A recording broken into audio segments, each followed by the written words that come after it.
Well, hello there everybody. At this point I've covered the bosses of Ys 1 and Ys 10, so naturally the next step would either be 2 or maybe Origins, but I decided I wanted to get Ys 6 out of the way here now because it is certainly one of the video games of all time. This game isn't bad and it does introduce the new action style that the later games in the series, most notably Oath and Felghana and Origins, would use. But this is kind of the most nothing game in the series, where if you skipped it, you'd miss out on basically nothing other than it introduces Geist, and even then, he doesn't play a major role until the next game. But at the end of the day, while I don't have as much to say about the game's story, it does have 14 bosses, and I think there is at least something worth talking about here. And even if there wasn't, I mean, hey, it's better just get it out of the way now than put it off until later, so yeah, let's get to covering the bosses of Ys 6, and we're gonna be starting with the awful tier for the first time in a while. Oh boy. Number 14, Gapostala. What do you get when you have a boss that's faster than you, has a quick attack that can knock you over and stun lock you, and shoots out seeds that spawn more enemies to make the fight even more of a clusterfuck? You get the worst boss in the game, and it's not even close. Gapostala is one of the game's optional bosses, but honestly, it's not a fun one in the slightest. There's no good balanced way to fight him, there's no fun ways to fight him at all, actually. The best strategy for this guy is simply to get strong enough that you out-level this boss and absolutely annihilate him. And there's a rematch later in the game where it's the same exact fight, just with higher stats and stronger poison. So, you want to hear the positives of the fight? Well, too bad. There's none. This boss moves too fast. His primary attack is knockdown, and the enemies in the room can even poison you. This fight sucks. Don't fight it fairly, just out-level him and move on with your life. Number 13, Nudalin. This one's gonna be quick because there's not a lot of footage here or to this boss at all. All this boss does is crap out status orbs and spawn some slime enemies that can't really jump. While the arena is cool, the boss only ever stays in the middle, so you can just sit out of range and spam the rapier special attack if you really want to play it safe. It doesn't actually make the game worse like the last boss did, but it's a nothing boss, and for some reason they decided, hey, let's bring it back again because, you know, one fight against it just wasn't enough. Honestly, if this thing didn't show up in the boss rush, I wouldn't have included it on the list at all. It's that much of a nothing fight. And in fact, the rematch, which also shows up in the boss rush for some reason, does 1 damage to you. It's a joke. Moving on. Number 12, Piana Pius, or B-Boss as I like to call him.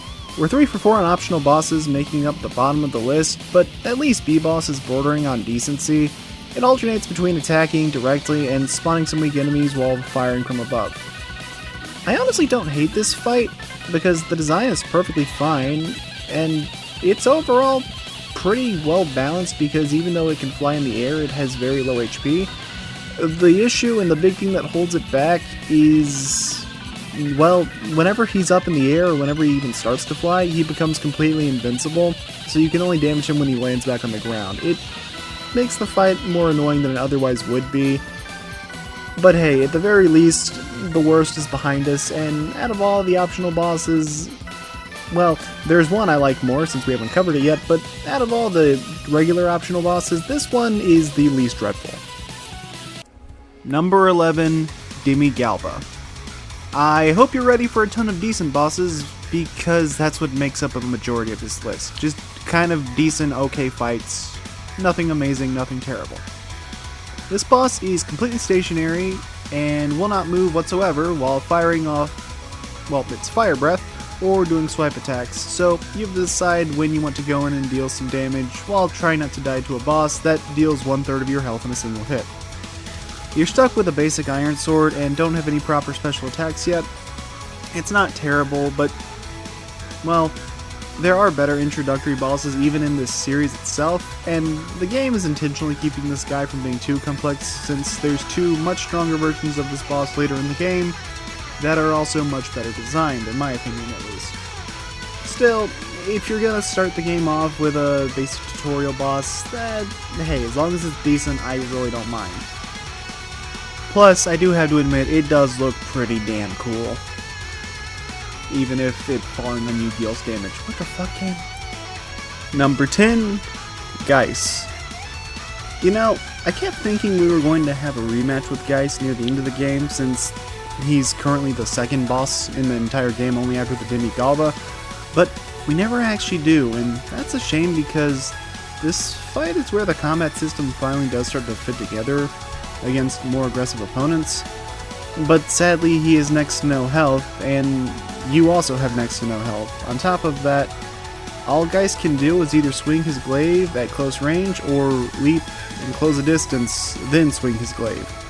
It's about as basic as a humanoid boss gets in an action RPG, and unfortunately, you never get that rematch for it to build off of, so instead of hyping you up later, it just feels weird and out of place. Heck, in the story mode, you don't even have to beat him. Even if you lose, he's just like, that was it? Well, we do get a rematch, but not until Ys 7, which unfortunately is a few years away. Number 9, Udmayu. Hey, so guys, wanna see a goofy way to beat the boss? Watch this.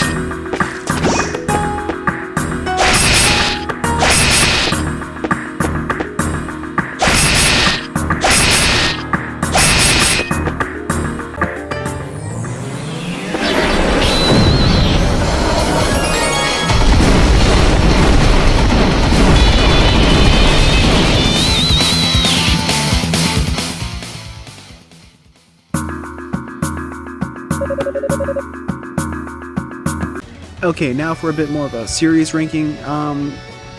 Here we have our fight against Udmayu, and well, this boss only really spins at you or jumps up and destroys parts of the arena. But instead of instant death, the arena destroyed areas are more of a mild inconvenience because lava does barely any damage to you and even takes a second to properly even register the damage.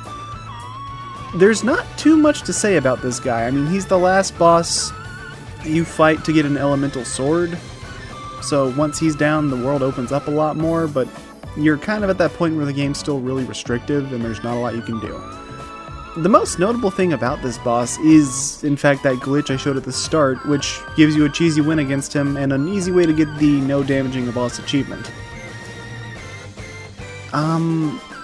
I guess the most interesting thing I could compare it to would be the glitch in Elden Ring, where you would make sure Mogus spawned in, and then you would find an area to deload the map, causing him to fall to his death, giving you a very easy kill against him.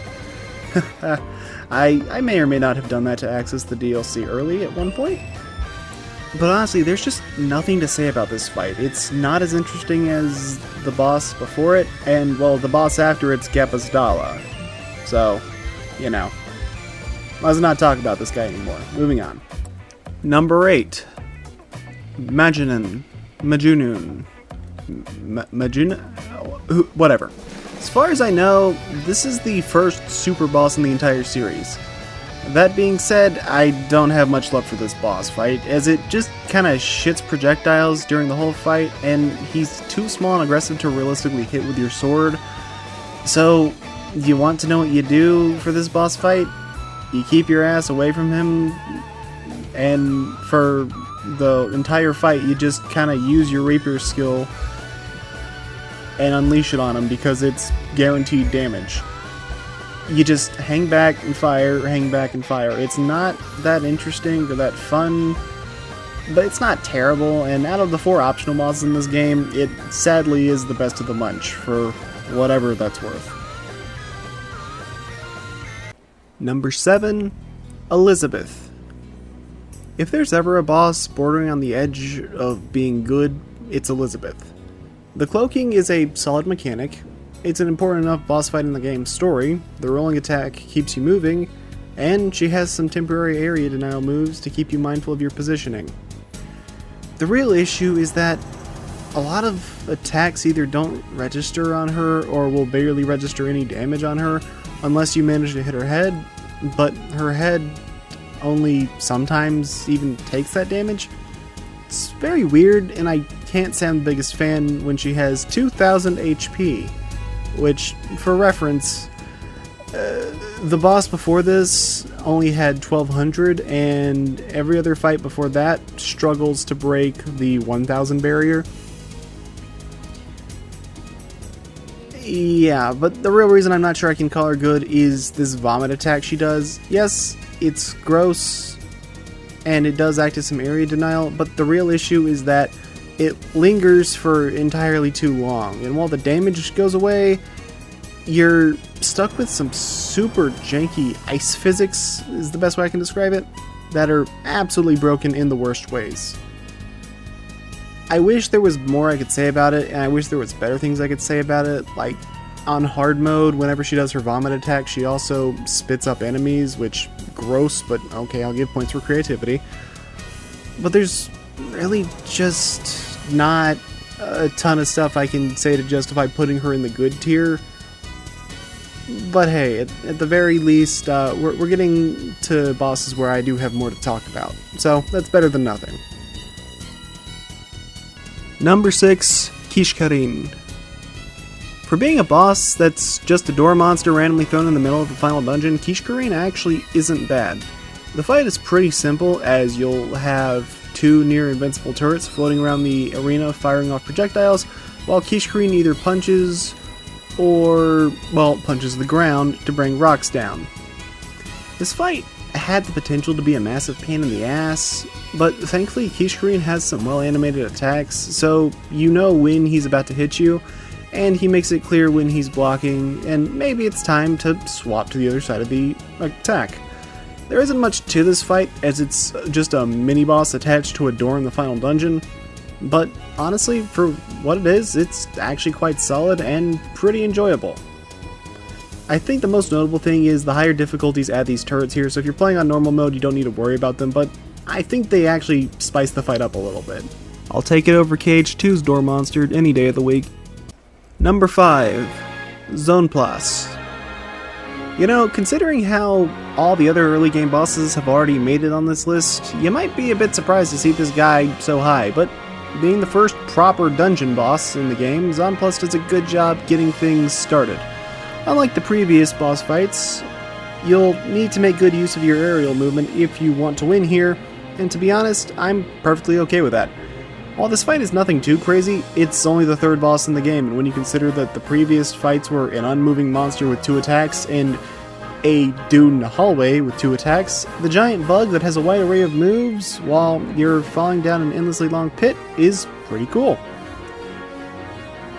Now, I'm by no means the biggest fan of the pollen attack, as I think it just kind of wastes time, but the eggs are a decent way to keep you on your toes, making sure you clear the arena of them before they hatch, but you actually do have plenty of time to clear them, unlike that damn plant boss, and there's also some downtime between the boss's attacks. And thankfully, unlike some bosses, Zonplas still likes to punch you a lot, so there's a ton of opportunities to counterattack him. It's nothing revolutionary, but this was the first boss to really take advantage of E6 being a 3D game, and for an early game battle, it's really good. I like it. A lot, actually. Number 4, Ernst. And now for our fight with the main villain of the game, and as a character, there's really not much to say about Ernst since he's got barely any screen time. The game tries to hype him up as some sort of boogeyman that's extremely ruthless and powerful, but it's a lot of telling and not showing, with the only major connection we have to him being that he's Geiss's older brother. This is your second boss battle against a humanoid foe, and overall it's fairly solid as he uses melee slashes, charges, and a cool looking ground slam that shoots out pillars of light as a bit of an AoE. On top of that, the fairies will assist him in battle, and you can stun them, but they'll just get back up. They're mildly annoying but not too dangerous outside of their triangle seal, which you can jump over with good timing, but what is interesting is this boss has a healing mechanic where the fairies will shoot out a heal spell towards Ernst. But as you can see, it's an object in the world, it's not just a free heal.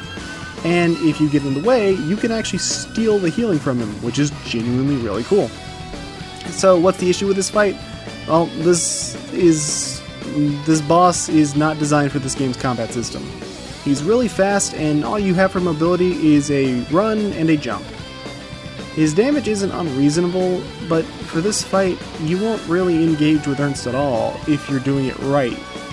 You're either going to stay out of range and spam the rapier special attack, or you're going to get up in his face with a greatsword and spam the charge attack, trading damage with him, as he'll probably go down before you do unless you're on nightmare mode. It's still a good boss, and I'm happy the in-game holds a lot of the better boss fights, but we're still a game away from the truly fantastic humanoid bosses. At least I can say the music slaps. Number 3. Napishtim. The final boss of the game, and yeah, it's pretty good. But I gotta be honest, there are 2 fights that are definitely better than this one. Now, after our confrontation with a monster that had more build-up than the main antagonist, and the main antagonist himself, it's time to fight the evil supercomputer that the game itself is named after, the Ark of Napishtim. It's a 2-phase final boss, but phase 1 is just a game of jump rope and match the colors thrown together. It's alright, but you'll pretty much burst it down and have very little issue. The most annoying thing is whenever they do that rotation thing to get away from you, and you have to wait for it to come back around to actually damage the target. Then there's phase 2, and it's only got 2 attacks. An electric field that he'll spread at different elevations, making you use the different layers of the arena, and a giant laser beam that fires from the winds, which also happens to be his weak spot. As the fight progresses, there will be some bits that join the battle and attack you as well, but you can take them out with a single hit. Though, if I'm going to be honest, I actually prefer to leave them alive just to keep the fight more enjoyable. So, why exactly is this fight still ranked number 3, and why is it a fairly well-loved final battle among the people who played this game? It's the boss theme. The Depths Napishtim is a fantastic final boss theme that pulls more than its weight in this fight, and still stands as one of the best songs in the entire series. Have a listen.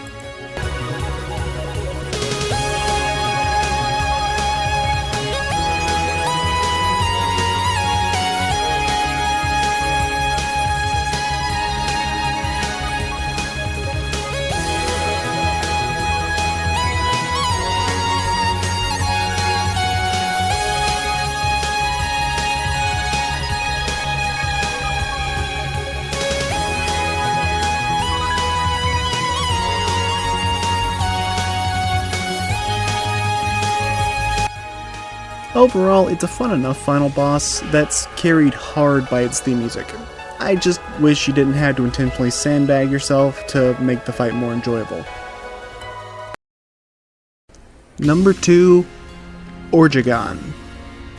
Remember how I said there was a boss that reused the Demi-Galba template, but did it much better? Well, that's Orgegon. This boss actually looks really cool and is fairly different, so I think if you're going to reuse a boss template, having a new design is not a bad way to go about it. You have no way to directly damage Orgegon, and attacking his hands will just temporarily disable them. His other attacks consist of giant lasers, and most importantly, his weird fish missile thing. So, what makes this fight stand out from the others is that instead of attacking the boss directly, you're attacking his missiles to redirect them back at him in order to deal damage. Otherwise, the boss only has 3 real attacks to look out for, but as he loses HP, he'll start stacking them together, making the fight become more frantic, and hey, you know what? Stacking mechanics is never a bad way to go about making a boss harder if you don't want to give him a bunch of phases. But more projectiles coming out also means more deflections and more damage you can do. Overall, I like this battle. The visual design is intimidating, the challenge strikes a solid balance, and it acts as a good, respectable roadblock to the late game, as you'll finally have assembled all the plot MacGuffins needed to, well, beat the game. Number 1, Galbaroa. Yeah, as you can see, the best boss in this game is only barely making it into the Great tier, and that's kind of one of the reasons why I wanted to get this boss ranking out of the way, because I don't feel too strongly about any of the bosses in this game, other than the absolute worst one, but hey, Galbaroa is really cool. This is the first of the 3 bosses you fight at the end of the game. Galbaroa puts up a serious fight with his flame breath, claw swipes, jumps, and more. This boss actually has one of the largest movesets in the game, even if he does prefer jumping way too much at times, and that's kind of the reason what keeps him out of the amazing tier for me. And I guess my other major gripe with this battle is that his walk cycle can damage you. Well, the hands do anyways. It doesn't really hurt too hard, but it knocks you over and it's really awkward. Somewhat comedically, despite being presented as just a big monster at the end game, this boss actually has more build-up than Ernst does, and probably even Napishtim, since this thing is the perfected form of the demigaba we saw at the start of the game. You see depictions of this monster throughout the game, usually in murals or sometimes test tubes. And it's even the monster that attacked your ship at the start of the game, and it sunk the Roman fleet about 3 hours ago, earlier in this game.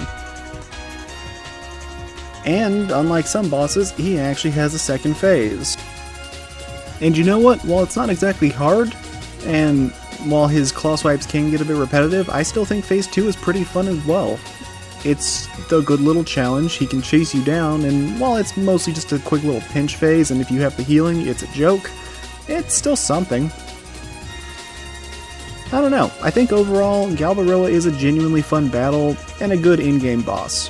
When I started this list, I didn't really have a best boss in mind, and was probably just going to give it to Ernst, but when I replayed it, Galbaroa and Orgegon genuinely surprised me by how tightly designed they were, and while they didn't reach the amazing tier like the best bosses in the future games, they laid the foundation for the fun gimmick fights and intense monster battles that would later exist in this series, and yeah, I gotta give credit for that. And with that, the video's over. U6 is certainly one of the video games of all time. Oh, okay, that's being a bit mean. While I stand by the story being fairly derivative outside of introducing Geis, I think the boss fights were an important step for this series, finally entering the third dimension, and the level design in the dungeons is actually very good. For the most part, this game is a game you can skip, but if you wanted to see where Falcom Games got their start in 3D and the art style that would end up being used in, well, Oath and Felghana, Ys Origins, and the fantastic Trails in the Sky trilogy, maybe I'll cover those games at some point, but they're way longer than the Ys library is. Either way, it's still a good game and one I can recommend checking out. So, thank you guys for watching, I hope you enjoyed this video, and I'll see you guys next time.